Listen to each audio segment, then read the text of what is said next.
Dans ce module, nous explorons la façon de s'épanouir dans notre monde. Dans le module précédent, nous avons étudié l'importance de notre histoire personnelle et de la façon dont elle influence nos réactions face aux changements et notre relation avec le monde. Nous avons constaté que notre histoire détermine notre sentiment de bien-être ou de peur.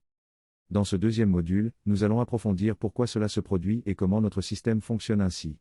Nous serons submergés d'informations provenant des médias sociaux, de nos amis, de notre famille et des médias traditionnels. Ces informations proviennent souvent de différents points de vue, et chaque personne pense détenir la vérité. Cette surcharge d'informations crée de la tension en nous, car nous devons faire le tri entre ce qui est vrai pour nous et ce qui ne l'est pas.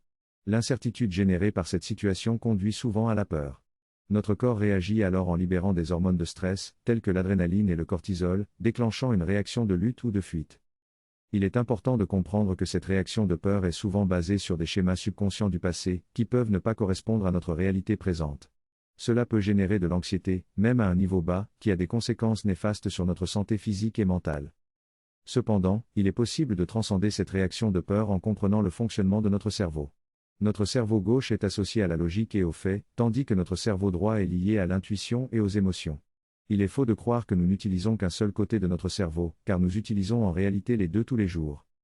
Le problème survient lorsque nous interprétons l'information à travers cette polarité et que nous restons coincés dans une seule perspective. Pour s'épanouir pleinement, il est nécessaire d'adopter une approche holistique et d'utiliser les deux côtés de notre cerveau pour traiter les informations de manière équilibrée. Dans le prochain module, nous explorerons des stratégies pour développer cette capacité à penser au-delà de la peur et à recevoir des informations de manière saine. L'objectif est de rester engagé avec le monde, nos relations et nos responsabilités, tout en préservant notre bien-être personnel. Il est possible de naviguer à travers la surcharge d'informations et les opinions contradictoires sans être submergé par la peur. La source de notre souffrance et de notre stress réside dans la manière dont notre cerveau gauche et droit traitent les informations que nous recevons. Nous sommes constamment enclins à juger et à catégoriser les événements comme bons ou mauvais, réussite ou échec, beauté ou laideur. Ce processus est influencé par notre conditionnement passé et crée des boucles de pensée répétitives. Cependant, il existe un autre organe dans notre corps qui traite les informations différemment, le cœur. Le cœur ne s'encombre pas des boucles de pensée et traite les informations de manière plus rapide et objective. Il est capable de discerner ce qui est bon pour nous à un instant donné, mais il ne juge pas les autres. Des découvertes scientifiques récentes ont révélé que le cœur possède son propre réseau de neurones, formant un petit cerveau du cœur. Il s'agit de 40 000 cellules spéciales appelées neurites sensorielles. Ces cellules fonctionnent comme des neurones du cerveau, mais se trouvent dans le cœur. Il est donc possible d'accéder à une manière de communiquer avec le monde à travers notre cœur, selon cette nouvelle découverte scientifique. Cela va au-delà de la métaphore ou de la théorie spirituelle et repose sur des bases scientifiques solides. Il est important de comprendre que cette approche ne demande pas de rejeter complètement les informations reçues par le cerveau, mais plutôt d'inclure le discernement du cœur pour une compréhension plus équilibrée et saine. Cette approche permet de naviguer à travers le stress et la surcharge d'informations, tout en restant connecté à notre être intérieur et à notre bien-être. La relation entre le cœur et le cerveau est très intéressante. Les neurones sensoriels du cœur jouent un rôle crucial dans la régulation du sang dans le corps. Ils réagissent à notre sentiment d'appartenance au monde et notre bien-être. Si notre histoire personnelle nous fait sentir en insécurité, cela se reflète dans la façon dont notre cœur envoie du sang et des informations au reste du corps. Le cœur envoie de l'information à travers les ondes de pouls, ainsi que par le système nerveux. Ces neurones du cœur sont indépendants du cerveau crânien, ils pensent et ressentent par eux-mêmes. Il est important d'apprendre à faire confiance aux informations qui viennent du cœur, car nous sommes conditionnés à ne pas le faire.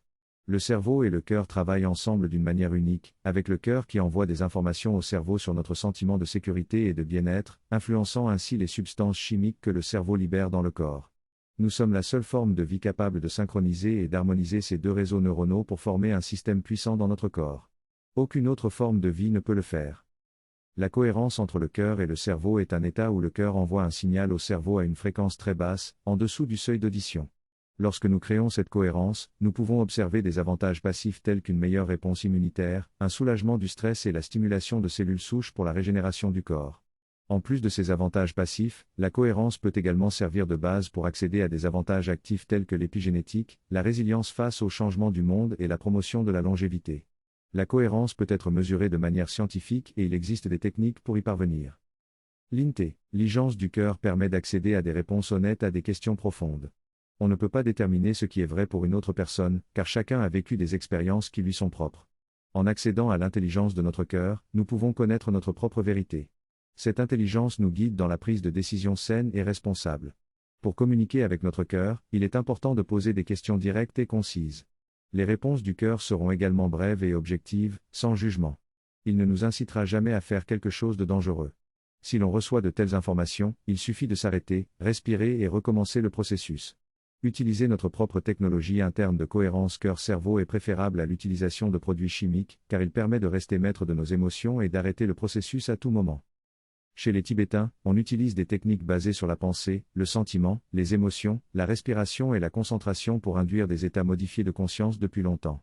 Le Irma Institute, un institut de recherche basé en Californie, est spécialisé dans l'étude du cœur et du cerveau humain, ainsi que dans la compréhension de leur cohérence. Ils ont développé une technologie en 3 étapes simples, le changement de concentration, de respiration et de sentiment. Cette technologie permet de dépasser nos peurs et l'incertitude du monde qui nous entoure. Lors d'une séance guidée, il est recommandé de se concentrer à 100% à l'intérieur de soi, de fermer les yeux et de s'immerger dans l'exercice en toute sécurité. En se guidant mutuellement, on peut expérimenter le pouvoir de ces étapes, se déplacer de l'esprit au cœur, respirer plus lentement avec une expiration plus longue que l'inspiration, et ressentir des émotions positives.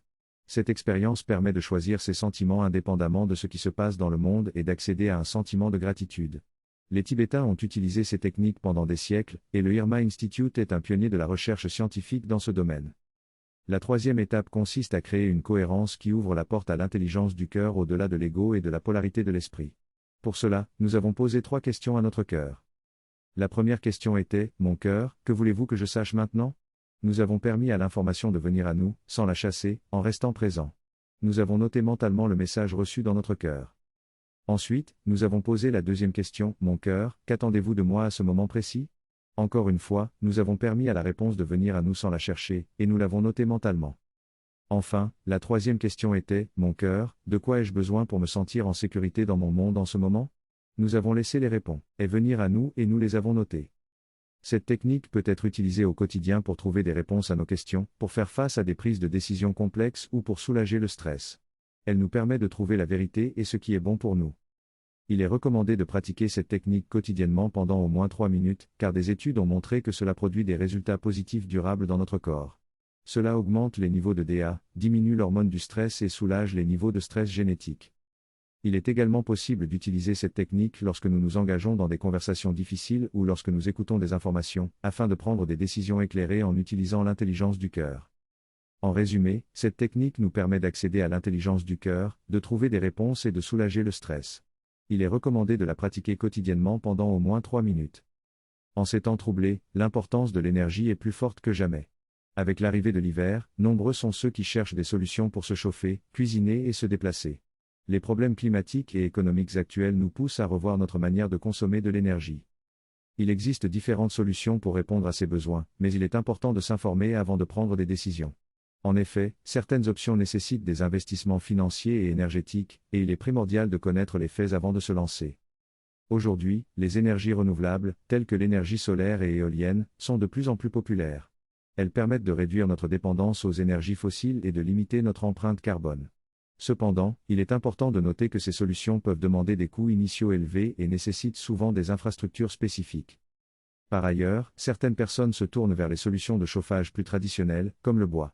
Ce choix peut sembler plus économique, mais il faut être conscient des problématiques liées à la déforestation et à la qualité de l'air. L'utilisation du bois de manière responsable et durable est donc essentielle. Il est également possible de réduire notre consommation d'énergie en améliorant l'isolation de nos habitations et en optant pour des appareils plus économes en énergie. Ces mesures permettent de réduire notre empreinte écologique tout en faisant des économies sur nos factures. En conclusion, il est primordial de se renseigner sur les différentes solutions énergétiques disponibles, en tenant compte des aspects environnementaux, économiques et sociaux. En faisant des choix éclairés, nous pouvons contribuer à construire un avenir durable et responsable sur le plan énergétique.